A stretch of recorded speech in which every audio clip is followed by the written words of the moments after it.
Assalamualaikum warahmatullahi wabarakatuh. Perkenalkan, nama saya Siva Nur Fadila dari kelas PAID tingkat 1.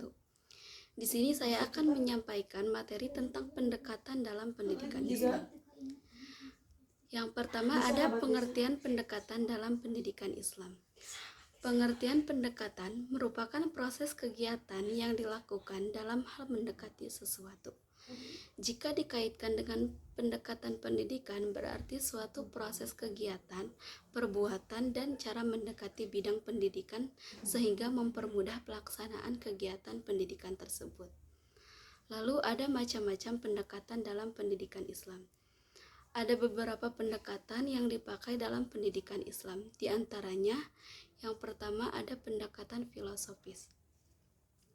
Berdasarkan pendekatan filosofis, pendidikan Islam dapat diartikan sebagai studi proses tentang kependidikan yang didasari dengan nilai-nilai ajaran agama Islam. Berdasarkan Al-Quran dan As-Sunnah, pendekatan filosofis ini memandang bahwa manusia adalah makhluk rasional atau homoasional, sehingga segala sesuatu yang menyangkut perkembangannya didasarkan kepada sejauh mana perkembangan dapat dikembangkan. Yang kedua ada pendekatan sosiokultural, yaitu pendekatan yang membahas tentang aspek sosial dan budaya pada masyarakat tertentu. Yang ketiga ada pendekatan fungsional, yaitu suatu penyajian materi pendidikan Islam dengan penekanan pada segi kemanfaatannya bagi siswa dalam kehidupan sehari-hari. Yang keempat ada pendekatan emosional, adalah suatu usaha untuk menggugah perasaan dan emosi siswa dalam meyakini, memahami, dan menghayati ajaran agamanya. Yang kelima ada pendekatan induktif dan deduktif. Pendekatan induktif, penganalisaannya yang penghasilannya secara ilmiah bertolak dari kaidah hal atau peristiwa khusus, menentukan hukum kaidah yang bersifat umum atau universal.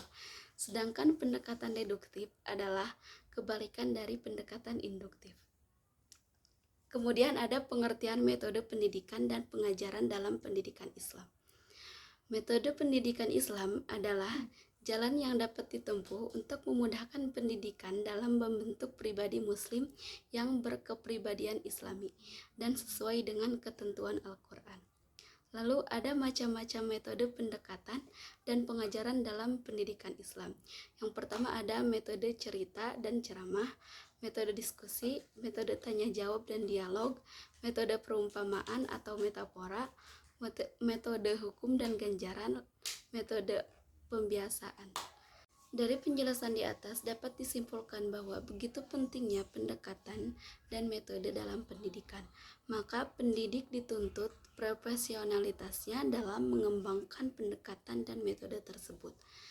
Pendidik harus mengetahui keunggulan dan kelemahan dari masing-masing pendekatan dan metode yang akan digunakan, serta menentukan pilihan yang paling tepat sehingga peserta didik lebih aktif dan kritis dalam proses pembelajaran. Dan yang paling terpenting adalah dengan pendekatan dan metode itu, peserta didik sampai kepada tujuan yang diinginkan. Sekian yang dapat saya sampaikan, kurang lebihnya mohon maaf. Wassalamualaikum warahmatullahi wabarakatuh.